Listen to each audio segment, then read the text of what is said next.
What's going on, everybody? Welcome to the Week 8 edition of the Pro Football Focus Fantasy Show here on RotoGrinders. I am Brit Devine, coming to you live from my hotel room down in Florida, a little place called Disney World. But there was no way I was going to miss this week's show with Mr. Ian Hartitz from PFF. Ian, what's up, my man?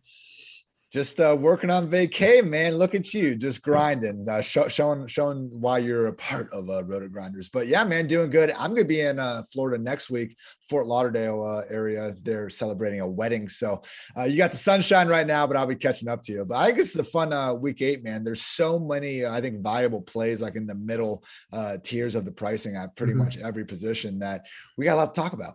Yeah, there's a lot to talk about DFS. The thing, Ian, though, when I saw some of your notes. In regards to sports betting, I don't like anything I'm betting this week. I don't think anybody does around the industry today. So I guess we'll get over to some of this. Now, we aren't doing any screen share today because I just have my one little dinky laptop today. So if you want to, if you're normally accustomed to watching this live and getting all of that, you're going to have to go over to Pro Football Focus, read Ian's article. It is free for everyone this week if you want to get, I usually go through it with everybody, but you will have to head over there this week.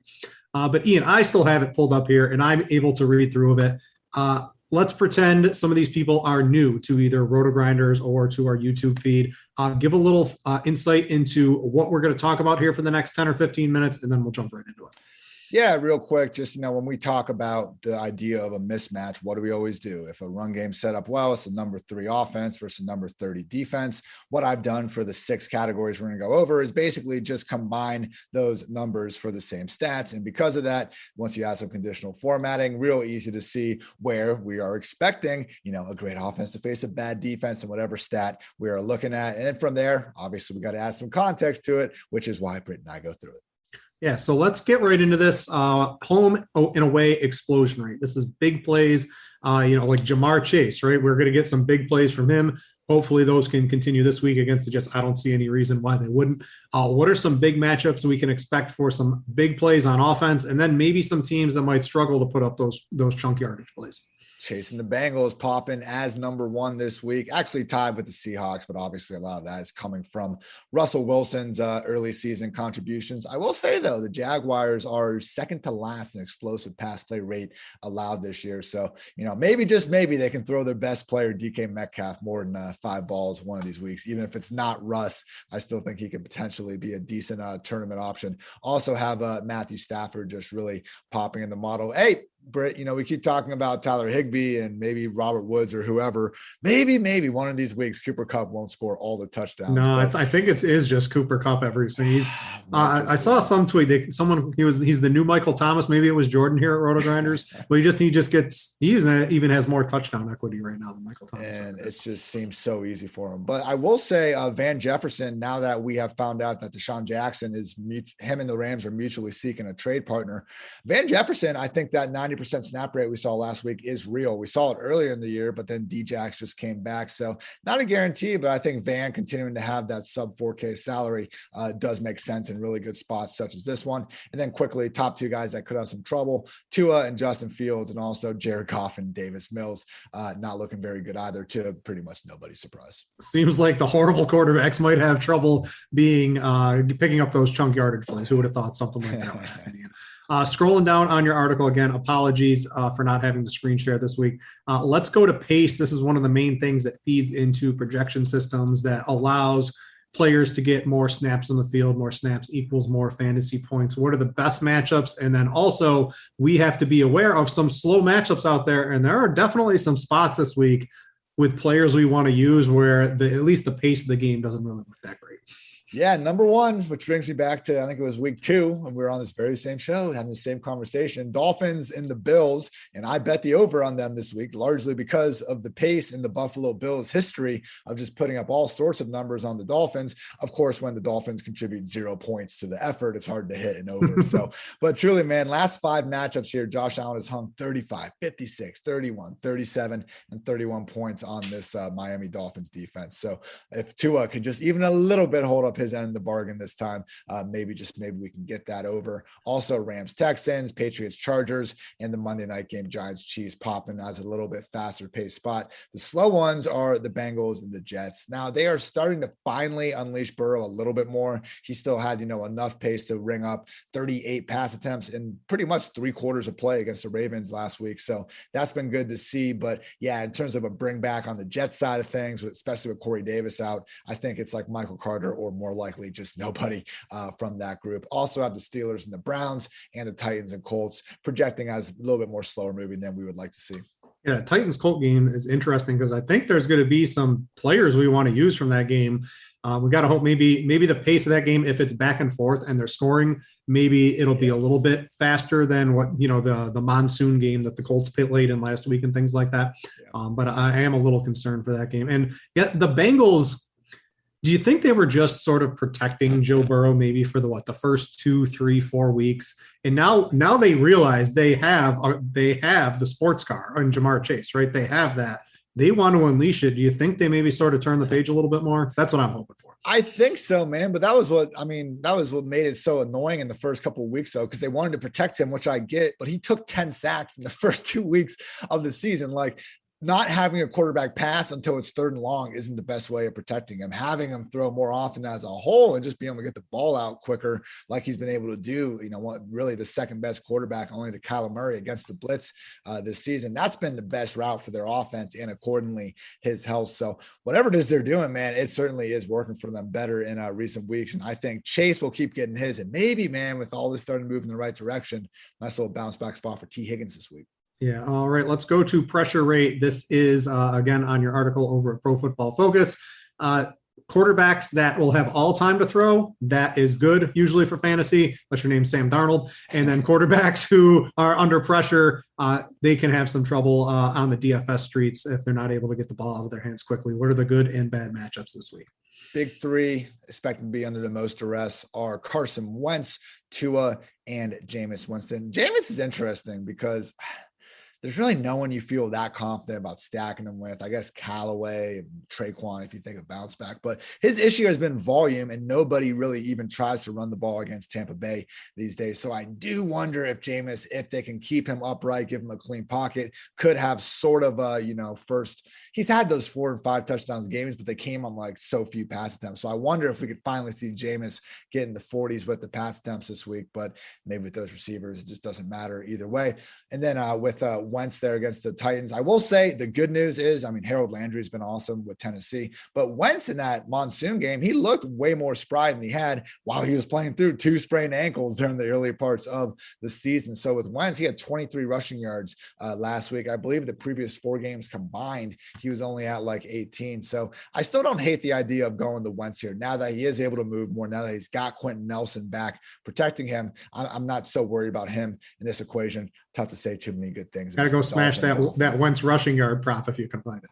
Yeah, seriously, man. It's probably still a bit too low. Those things take a bit to adjust. Guys, that should be just fine to pocket Matthew Stafford, Tom Brady, and Jimmy Garoppolo. That's more because he's just kind of I won't say a bad word, but he gets the ball out of his hands awfully quick in the face of any minute amount of pressure. With Brady, look, I understand the Saints were kind of his kryptonite over the, in the only times we saw him look mortal last year came against the Saints pretty much. But hey, when we got Antonio Brown out, when we got Marshawn Lattimore expected to be locking up with Mike Evans, I think there could be another big week ahead for Chris Godwin. All right, let's go to the run game. Let's look at yards before contact. You want running backs that can just get 3-4 yards before someone's actually touching them. You generally don't want running backs that are getting hit in the backfield. That's it's a lot harder to gain yards that way. It looks like the matchup we really want to use, and this one I bet this game earlier in the week on Monday because I thought Dak was going to play. That's looking. I gotta put 2 hands together and pray that something happens on that because it's looking a little less likely on Friday when we record this that he's going to. It looks like Zeke in this running game should smash. You got to worry though. Will they sort of stack the box against that, or I think that is what they'll probably end up doing. But what are some other offenses maybe on the main slate that should be able to run the ball at will this week? Yeah, and really, I think a lot of good options potentially for tournaments. We got the Browns set up well against the Steelers. Nick Chubb, first game back, and I think we're expecting him to go back into at least his full-time role that he had before, if not even larger now that Kareem Hunt isn't in the picture. I know Dearness Johnson was great, so maybe they do just more or less give Chubb Dearness' role, but hey, we can live with that kind of either way. So Chubb is someone that might have reduced ownership this week in his first game back, and I think going to the well with him and that Browns D against Big Ben, who we know is going to turn it over, could be a good move. Lions set up pretty well. Bills set up pretty well. The other really interesting one, I think, is the Patriots against the Chargers, because Damon Harris last week was someone that, I think a lot of people, including myself, got on a lot more after Ramondre Stevenson was a healthy scratch. And this matchup, in terms of Damien Harris being this positive game script back, you see him as like a 5.5 point underdog. It might have gone down like to 4 last time I saw it, but normally you wouldn't think that's good for him. He doesn't catch enough passes to stay involved throughout the game. But the Chargers just don't care if teams run on them, and we've seen this tested against the two teams that they should, against the Browns and the Ravens, and they still just let those offenses run all over them. They're dead last in yards before contact per carry, dead last in average depth of tackle. Like, it's basically Brandon Staley's entire philosophy to let teams run. And I get it against like 28, 29 teams in the league, but not against the Browns, not against the Ravens, and really not against the Patriots, who we've seen McDaniels and Belichick over the years continue to just really try to, be smart coaches and exploit their opposition's weaknesses. So Damon Harris in tournaments, man, I think does make a lot of sense given how good this matchup is. I think that line moved on the Austin Eckler news. And if we've learned, do running backs even matter, Ian? This is a sort of a topic here. I think Eckler probably matters a little bit to the overall line because he is so dynamic in that offense, but I think that's the reason. They all matter. The only reason why they don't matter is because of the salary caps. And then it's like, who needs to matter the less out of these 22 positions that we need to pay? Why, like, if they don't matter, then how come Alabama and Ohio State are always trying to recruit the best running backs? Like, they obviously fucking matter. It's just, in the grand scheme of things in fantasy football, if we can give 20 touches to two guys, who cares? Like, that's why they don't matter in fantasy. All right, let's look at combined yards per drop back before we get to the EPA plays, which always have you can do a little bit of sports betting lead with that as well. What are some guys that should perform pretty well? This is sort of like last week as I'm going through these charts, and Matt Stafford should absolutely dominate because every single thing I look at, it looks like his matchup is extremely good this week. Yeah, and this one, it tends to kind of just be fairly similar to the offensive setup best to create some explosive plays. The other team that is sticking out, though, is the Philadelphia Eagles offense. Now, Jalen Hurts, and I think we talked about him playing in that cash game discussion. He's now had 11 starts, and he's finished as a top 12 quarterback in 10 of those, with the only one coming when Nate Sudfeld got put out there for the fourth quarter. So with Jalen Hurts, like, it might actually not take until the fourth quarter this week. He's been the QB 15 in fantasy points per game in quarters 1 through 3, QB1 in the fourth quarter. So God forbid Jalen Hurts has a little more success before the last 15 minutes of the game. We could be looking at like a true slate breaking performance in this one. Anyone that's set up bad, I'll be interested to see what happens in this Panthers Falcons game, because Terrence Marshall and McCaffrey are obviously out again for Carolina. I'm not going to sit here and go as hard into Robbie Anderson as I did last week, but I'll tell you this, Britt, if I have 10 tournament lineups out there, I think Robbie will make at least one of them. And on the Atlanta side of things, I'm guessing Calvin Ridley will be fetching a pretty hefty amount of ownership, but Dante Jackson has been doing a good job in shadow coverage, should be following him around. Might not be the sort of shootout I think maybe we would have thought it would be 5 weeks ago. With that said, DJ Moore, maybe even Kyle Pitts, I think could overcome it. All right, let's finish up your article on combined EPA per play.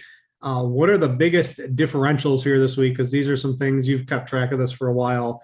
The teams that have the advantage but are the underdog, those are generally the ones that can turn out to be reasonable bets at the book.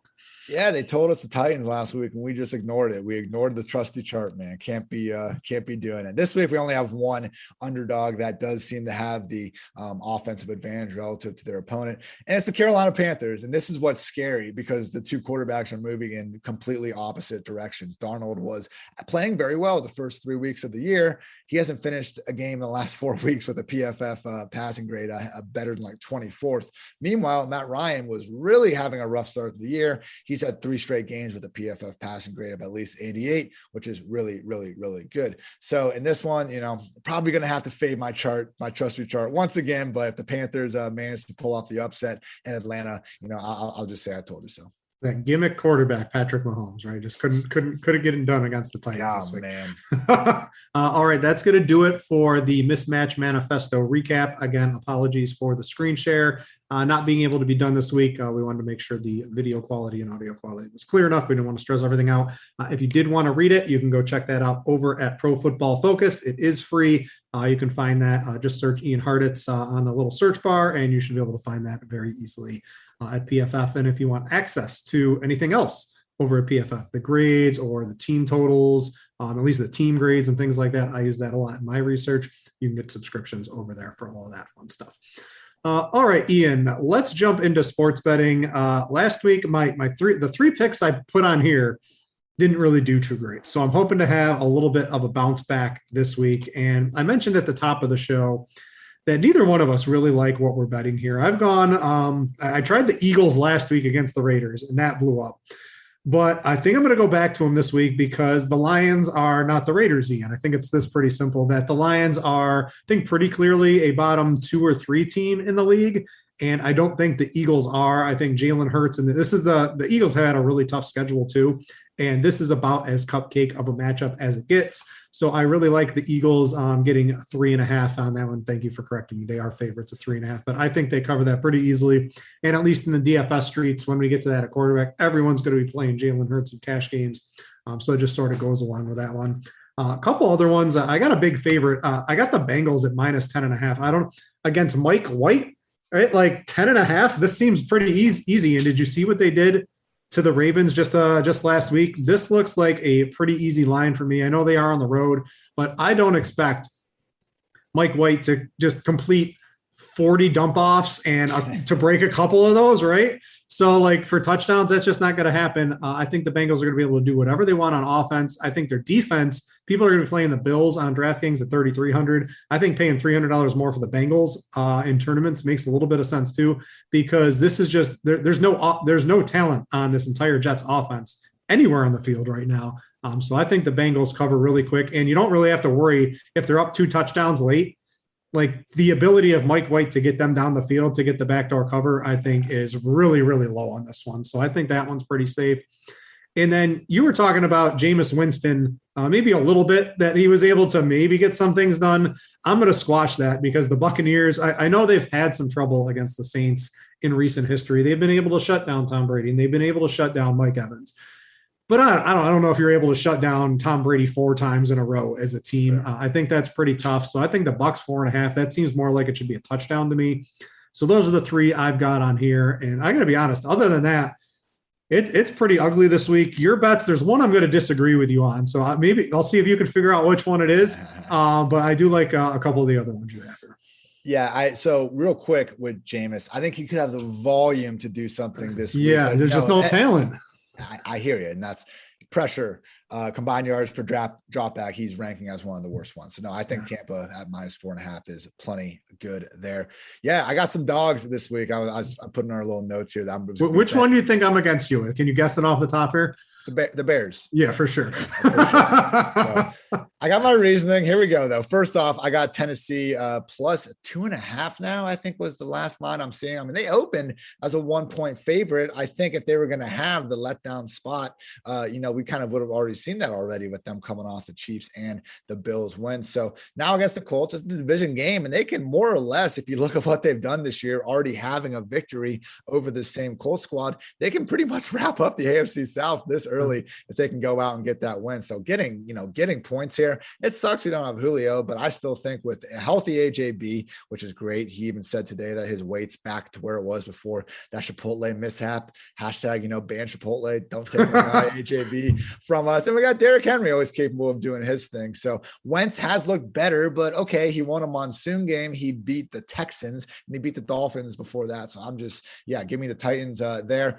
Bears plus 3.5. Here we go. Look, I don't think the 49ers have earned the right to be a 3.5-point road favorite. That's the thing here. I wouldn't be shocked if they win. Maybe they do win by 3, but 3.5, why? What have they shown more than the Bears this year? The Bears, I think, have better wins. They actually, surprisingly, somehow took down the Bengals earlier this year. I do think they're one of these teams that are a little bit better at home. Now, losing Khalil Mack is a big one, and I can't, really defend that one that much. But when you're facing Jimmy G, it might not even matter, man. He, I think, is arguably the single worst quarterback in the league right now. And you can say like, but he doesn't do the things well that you would expect him to do well. He is the third worst quarterback in turnover worthy play rate. So he is making more boneheaded decisions than almost anyone with the football. And he's also the third worst quarterback in big time throw rate. So he's simultaneously making a ton of mistakes and he's not making anything resembling elite throws. So I just don't trust his 49ers offense enough to be a 3.5-point road favorite. But hey, like I got good news for you. It's -4 now, so you can get an extra 0.5 point now. There we go. And I will say, if I had to put my confidence scale on this with a normal bet, it'd be closer like to 5 than 8. So not saying you need to pound this, but hey, we give 3 bets a week. This is one of mine. And then finally, another dog. I got the Jaguars plus 3.5 against the Seahawks. Pretty much the same thing. I don't think Geno Smith deserves to be a 3.5-point favorite. It is in Seattle. I know we got the crowd noise always going crazy there, but Trevor Lawrence, low key, played 2 of his 3 best games.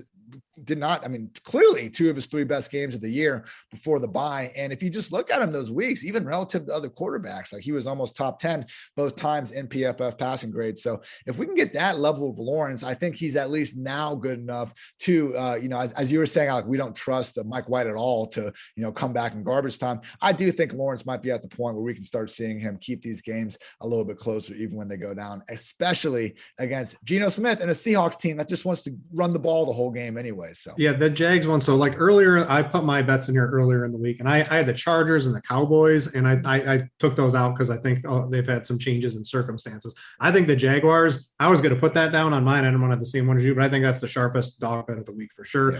Yeah. They can win this game outright easily against Geno Smith is a total pumpkin. That offense can do nothing, and that defense is atrocious. I know they didn't really give up too many points last week, but I think the Jags is a really good one. Can totally get behind that. All right, before we get to positional talk, both cash and tournaments, let me tell you guys about Jock Market. Stop throwing your money away and check out Jock Market. It is the stock market of DFS.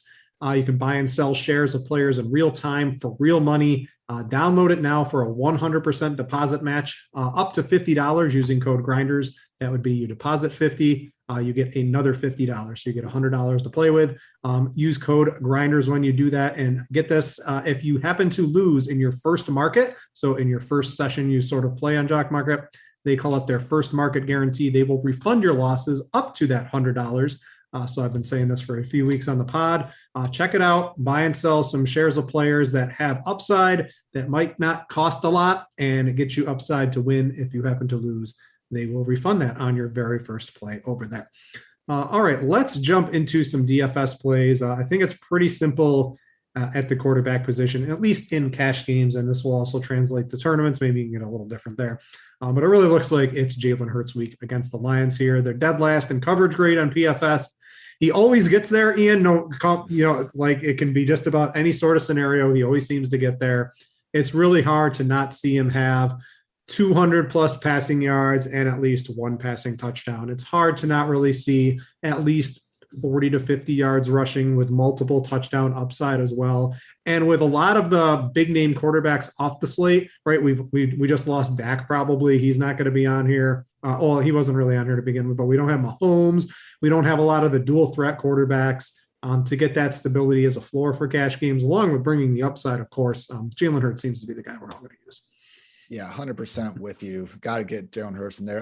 It's just kind of funny the way the pricing is set up and you see the guys above him. I just can't think of a good argument to really go with anyone else because we have a bunch of guys under 6K. There's Wentz, there's Lawrence. So I like in tournaments. I'll talk about them in a second, but for cash, that's taking a bit of a leap. And then between 6K and 7K, the only guy in between there is Tannehill at 6,600, who we can't trust because obviously too much Derrick Henry. And then you just look at the top quarterbacks above Hurts, and almost every single one has a fairly decent enough red flag to get off them. Allen, Stafford are looking like massive favorites who could just get game scripted out pretty soon. And Brady and Herbert are facing their two kryptonites from last season. So I think Hurts just makes all the sense of the world in cash. As far as tournaments, I do like Wentz and Trevor Lawrence. With Wentz, I think a fun stack to go is Carson Wentz, Michael Pittman, and then bring it back with AJ Brown on the other side pretty easily. And then with Lawrence, I agree with you, man. That Seattle defense is not good.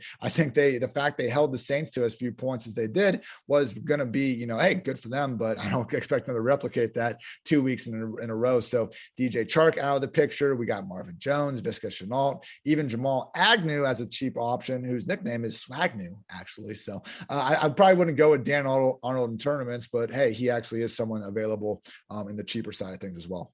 Yeah, I think that whole Jacksonville offense looks pretty good in tournaments today.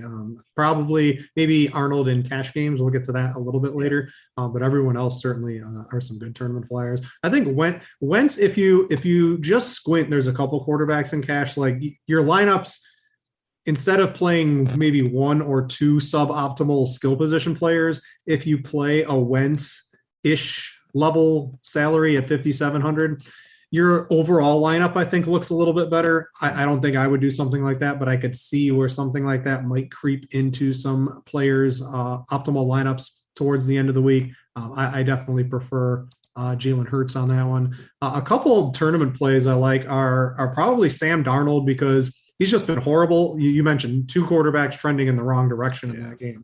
Hoping for the bounce back with Sam Darnold. I think losing CMC and Terrence Marshall is definitely hurting that offense.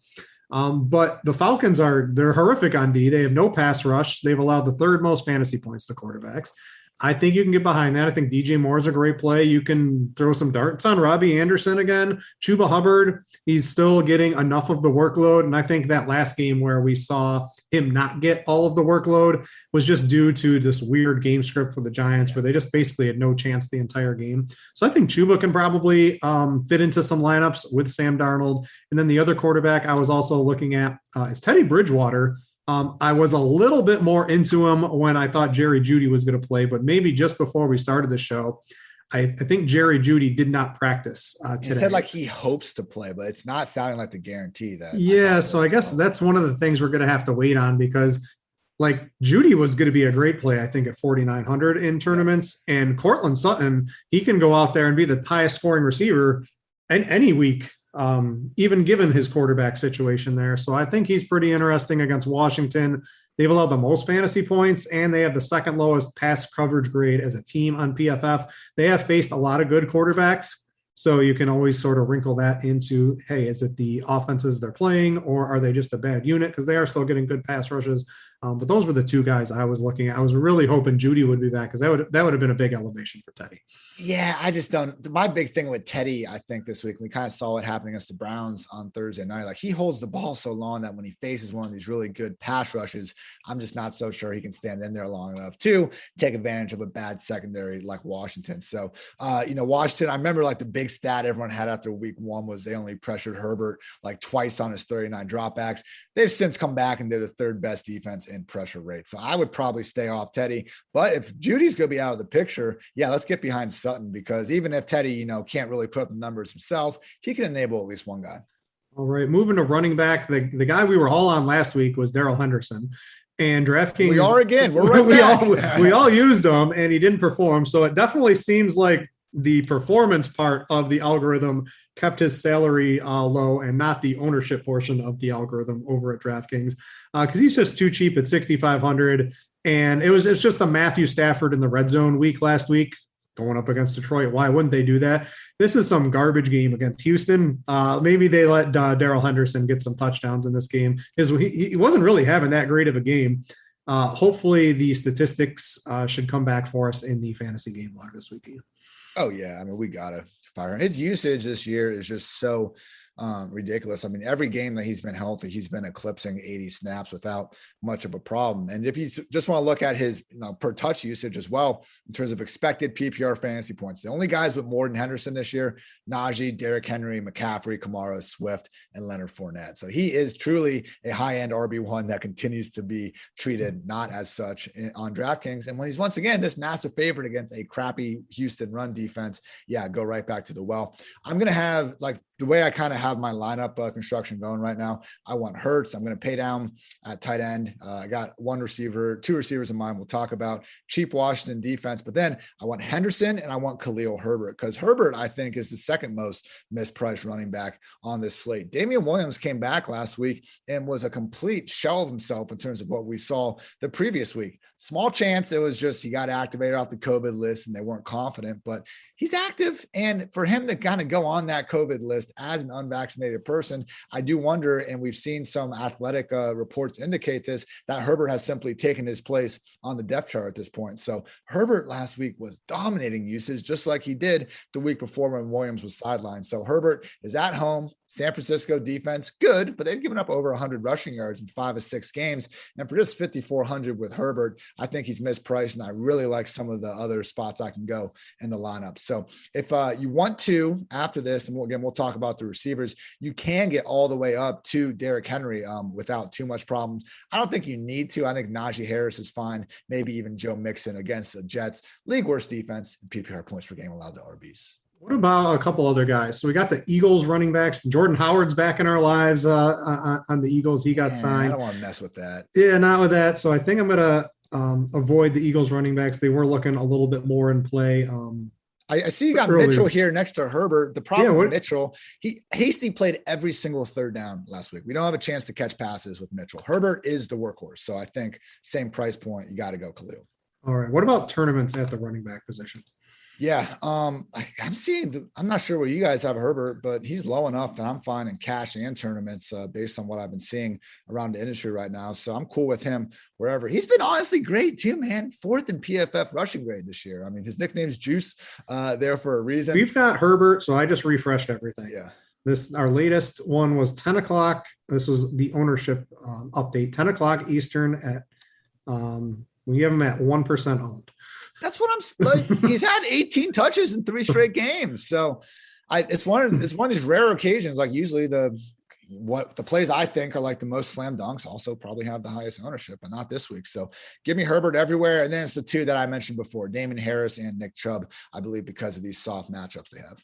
Yeah. What I think will happen is if, let's say Sunday morning come out, hey, Khalil Herbert is the dude, Damian Williams, he's either not fully recovered from COVID, or he's just lost his spot in line because of how good Herbert's going on. I would imagine we would get some sort of report like that, because reports come out on just about everything nowadays. Sure. We would see Herbert's ownership skyrocket. Maybe not to be like top 3 or 4, but a top 10 owned running back on the weekend if something like that were to come out. A couple of running backs I like. Jonathan Taylor, nobody's going to be using him. He's just good, Ian. And I think anytime you have a running back that looks as good as he does when he actually touches the football, and you can see it, if he busts through the line, nobody's going to catch him. He has the strength to do that. And they're getting him a little bit more touches now than they were at the beginning of the season. If this game stays close, hopefully he can do that. I think he's a player that has massive upside that not a lot of people are going to use. And then if you mentioned Michael Carter earlier in the show as sort of a run back in that game. And I sort of agree with you, because Mike White was checked down city to both of his running backs, both to him and Ty Johnson. And with no Corey Davis, there's literally nobody to throw the ball to. And I don't think he has the ability to push the ball downfield. So if Michael Carter gets, let's say, 13 to 15 rush attempts, along with, I think 5 is a pretty safe minimum floor based off what we saw last week, targets, possibly getting double-digit targets in a game like this, that adds up very, very quickly on a site like DraftKings. And I think he was approaching 10% ownership. But even at that, the price savings he gives you to be able to put the Cooper Kupps, the Kyle Pittses, the Josh Allens into your lineups, that does become a little interesting to you in tournaments. I think that's about all I got at the running back position. Before we get to wide receivers, I want to tell you guys first, thanks to all of you who are watching on YouTube. If you do like this show, please give us a thumbs up. If you want to get access or notifications to when this show or any of the millions of shows we put forth here at RotoGrinders go live, please click the subscribe button. We would greatly appreciate that. And if you are watching live on YouTube, please head over to the RotoGrinders Fantasy Football podcast feed. You can subscribe to this and get all of those shows delivered right to your phone for on-demand listening whenever you want. And while I'm talking about the RotoGrinders feed, I will give Ian props too. The Pro Football Focus football feed on podcast is one of the best as well. Must listen to shows with Dwayne McFarland that Ian does both the recap and sort of the utilization report. Some of my favorite things to listen to during the week. Ian, let's talk some wide receivers. I'll let you throw this out. It seems like some of the we've got Chris Godwin, who based off his ownership last week, what he did without Antonio Brown, price increase just a little bit here. Looks like he's going to be one of the more popular players this week. I think we can go right back to him in cash games. I think you could use him as your highest priced wide receiver. You can get up to a Cooper Kupp. It's a real big debate. Cooper Kupp or Derrick Henry. I think I almost prefer Cooper Kupp because he always seems to do it no matter the game script, no matter if they're blowing a team out, he's seeming to get there. I think you can get to him. And then that 5K tier to 6K, there's a plethora of wide receivers we can use there. Dice it up for the people. Who are some of your favorite plays? So yeah, the way, again, I've got the cash game show going. Hurts, Henderson, Herbert for sure. I'm saving money with Dan Arnold at tight end, who we'll talk about soon. And then the Washington defense, just 2,100. And I think that they can sack Teddy enough to get that done. But so wide receiver, absolutely want Chris Godwin at just 6.4. AB being out is huge. And I also just think when you look at it a little bit more, I mean, Marshawn Lattimore is going to be shadowing Mike Evans, and he has won that matchup over the years. We had the one huge week one explosion with Fitzpatrick where he had like a $150 and a tutty. Okay, Mike Evans is awesome. He could do that again, but we have seen Brady shy away from that matchup in 2 of their 3 battles so far. I mean, we had like the 1 catch, 3 yards and a touchdown, the 1 catch, 2 yards and a touchdown games coming against Lattimore. So Godwin, I think, actually has a chance with AB being out and with Evans under Lattimore's shadow to get one of those 12, 15 target games that player of his talent we just can't fade. And then also going down to T. Higgins, we see Burrow, again, 38 attempts in that blowout was great to see. And Higgins had 15 of those targets, second most unrealized air yards in all of week 7. So Higgins at just 5,200, he might not even need 5 targets to make a do at that price based on how bad I think this Jets secondary might be. I know I think they're like number 3 somehow this year against opposing wide receivers, but I think that's one of the flukier early season statistics ever. You kind of look at their opponents and you see why that has been the way it is. So Godwin and Higgins, from there, it's just kind of like up to you. I feel like you can get up to the Ridley, Deontay, Keenan range if you want to, and then still be able to get yourself Najee Harris in the flex. Or if you want to go all the way up to a Cooper Kupp or Derrick Henry, you can just slot in Michael Pittman there. So I'm really fine with both routes. I haven't decided yet which one I'm probably going to prefer. Maybe fire them both out there. But I think, again, with this first construction we have, it gives you a lot of flexibility to get any of these plays. So I think all add up. Yeah, I was looking at Godwin for sure. Pittman was sort of my player of choice, 5,300. He had the monsoon game, then the blowout against Houston, sort of his statistics. Even in the monsoon game, he got there with the touchdown and the yards. And he had a lot more targets that were just overruled on DPIs. So yeah, so I expect him to bounce back as the true alpha in that offense without T.Y. Hilton in there. I think he might be there though. T.Y. might be back. Did he? I thought he's questionable. Campbell's out for the year. Hilton's questionable. I still think Pittman seems to be T.Y. Hilton will get injured 2 snaps into the game anyway. Either way, he's fine. Yeah. I want to talk to you on Brandon Cooks was popping in a lot of projection models. And I don't know if that was due to the fact that Tyrod Taylor was supposed to be back, but it looks like Tyrod Taylor is not going to be the quarterback this week. What does a guy like Brandon Cooks do? This is another one of those games. We saw it basically the last 3 out of the last 4 weeks have been blowout losses for the Texans. He's got 1 double-digit fantasy game out of those 3. Is he someone we should really be relying on in cash games at $5,700? And the other guy, sort of Jacoby Myers at $5,100. I think systems probably run a little bit too hot on him too. I don't really want either of them. No, I mean, if Tyrod was back, it'd make it a little bit better. But with that said, he's going to be seeing, I think, far too much of Jalen Ramsey for my liking there. I mean, this offense without Tyrod, though, they've scored 9 points, 0 3-5, and they've scored 22 randomly against the Patriots. So, maybe Davis he has another good game, but at this point he's, batting freaking 20% with the way things are going. So no, I don't want Cooks. And like Jacoby, I know at some point he's allegedly going to score a touchdown, but man, like I don't exactly feel like this is just a week it needs to be happening. I think if anything, the Patriots are going to run the ball as much as possible. So Jacoby and Cooks, like they're fine wide receiver threes in season long. And if you want to throw them in a tournament, be my guest. But in terms of cash, I'd much rather go down to Higgins, Pittman, or again, just go up into that kind of mid 6K range. All right. For tournaments, I'll let you go first here. There's a long list of like cheap plays you can make as well as sort of getting contrarian. What are your thoughts on some low-owned wide receivers this week? Just some quick guys, all under 4K that I think can help you fill a lineup if you need to. Amon-Ra St. Brown had 5 catches in 3 straight weeks. And it was his birthday last Sunday, and Jared Goff couldn't even feed him 1 target. Wouldn't expect that to happen. We have the new Cooper. The new Cooper Cup is there in Detroit. What do we need St. Brown for? I would like to think Goff can maybe complete 5 passes to Amon again. But yeah, we'll see that. What a ridiculous quote from Jared. Van Jefferson mentioned before with the Deshaun Jackson news. It kind of solidifies Jefferson as the offense's wide receiver 3. Jamal Agnew has a full-time role in Jaguars through wide receiver sets. So Swagnew with the Lawrence stacks could make some sense. No Dawson Knox, which means Gabriel Davis should be seeing more run. And then also Tyler Johnson once again with AB out. So those are just some cheap guys. Mentioned before, I might hate myself enough to play Robbie in 1 or 2 lineups. He does continue to have just all the volume metrics that we could ask for. Him and Calvin Ridley this year have been the top 2 most like quote unquote unlucky wide receivers in terms of their expected fantasy points versus their actual fantasy points. I think if you want to get off the Najee potential chalk, going with Deontay Johnson, one of only 7 players averaging 10 targets per game, or Chase Claypool, who I think even now more so than ever, we knew Juju wasn't in there, but we were kind of expecting James Washington to be the other guy rotating in. Wasn't sure what that could maybe do to Claypool. No, it's Ray McLeod. So I think Claypool and Deontay, it's risky with Big Ben and against this Cleveland pass rush. I get it, but that's what makes them tournament receivers instead of cash. And then finally, I think Keenan Allen has really been overdue for a breakout game.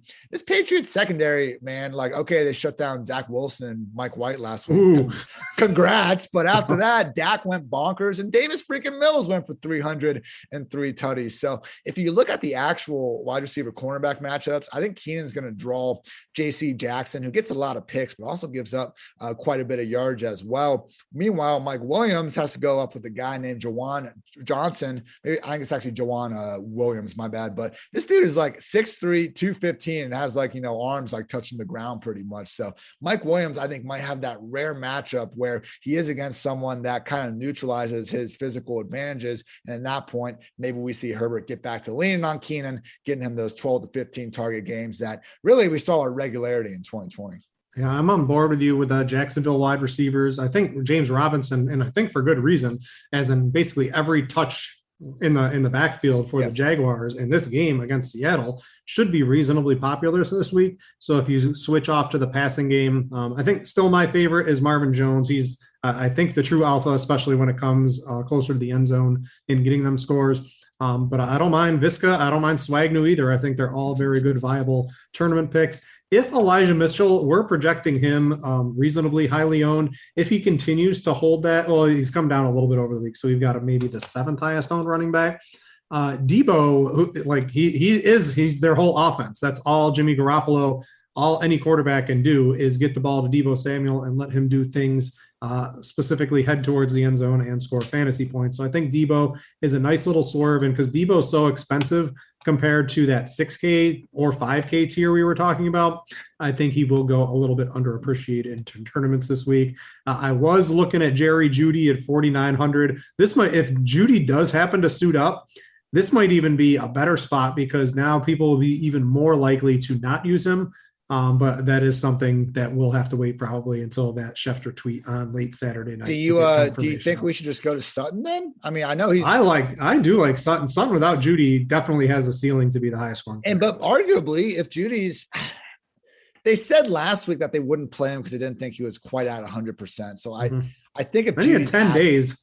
Well, I don't. I would say like maybe it'd be good for Sutton because like if Judy's active, he'll be limited. But I don't think I think if he's active, like we should expect Judy to have the full time role. But either way, man, I mean Sutton, he's not going to be like a complete backup or anything like that if Judy's out there. So with Godwin likely soaking up all the ownership right above him, and even Keenan and Ridley, I think probably being better options at that price point, Sutton could make some sense in tourneys as well.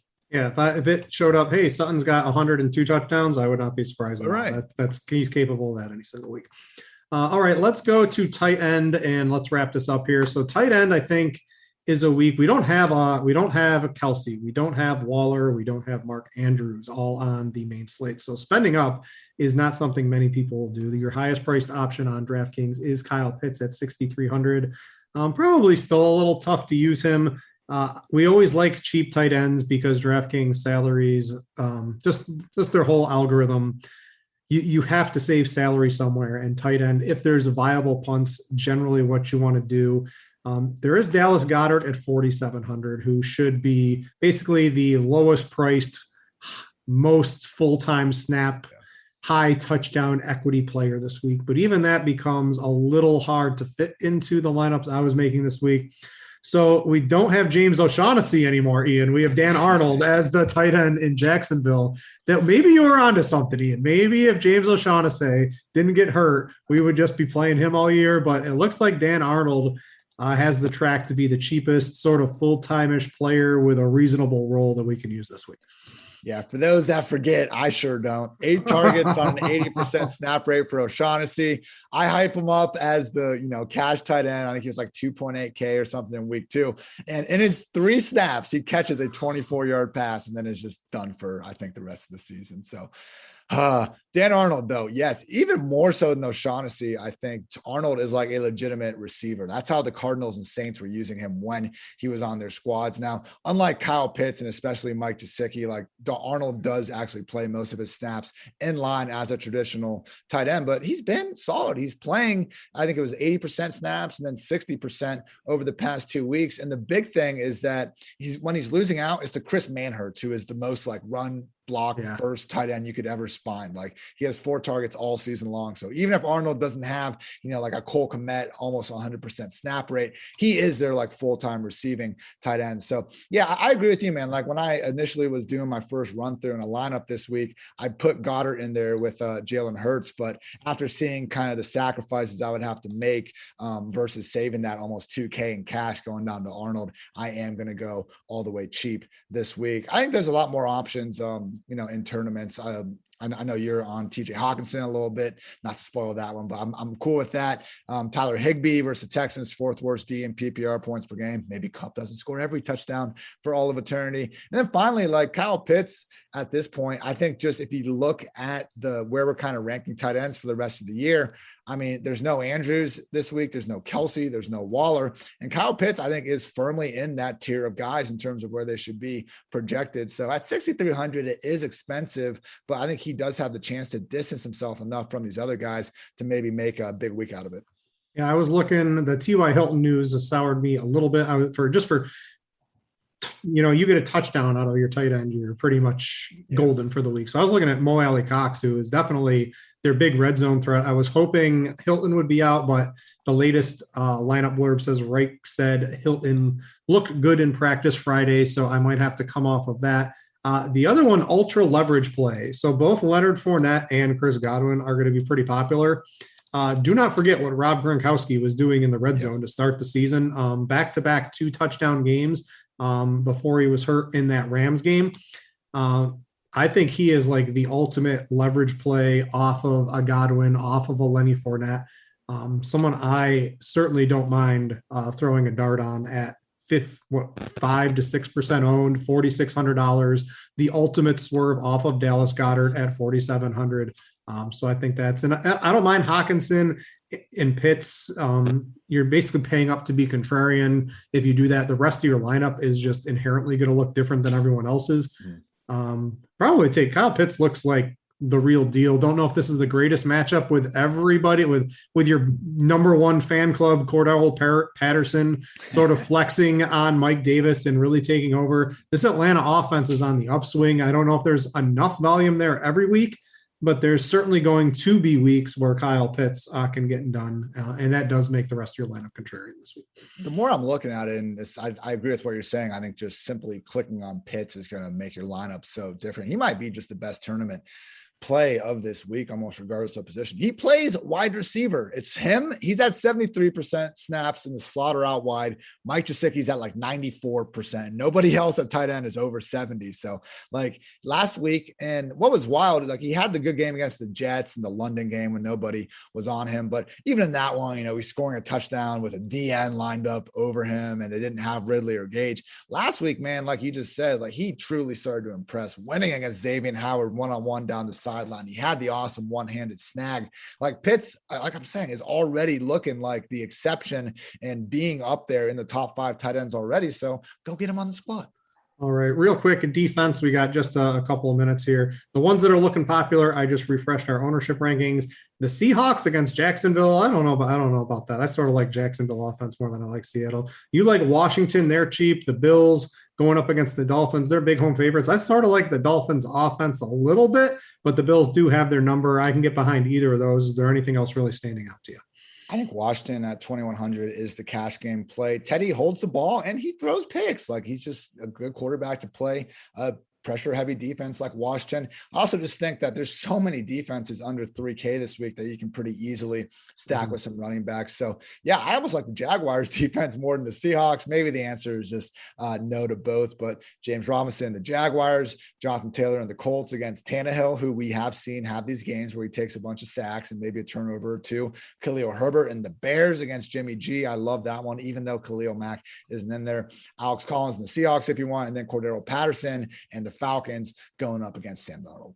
Really, the Rams, 5,100. That's going to be one of the highest priced defenses I've seen. They won't put him past. I want them to make him. I want the Rams to be more expensive than Jared Goff, but they won't do it. I feel like there's one guy in the pricing meeting. It's like, no, guys, we can't do it yet. It's too mean. That 5,100 is very detrimental. Unless they basically have to score a touchdown or two to really come through for you at that price. All right, that's good. I want to reiterate. I like the Bengals defense in tournaments, just paying a little bit more than the Bills to get access against Mike White at lower ownership than the Bills are going to be, who actually have to go against a real NFL quarterback in Tua. So that would probably be my one tournament swerve.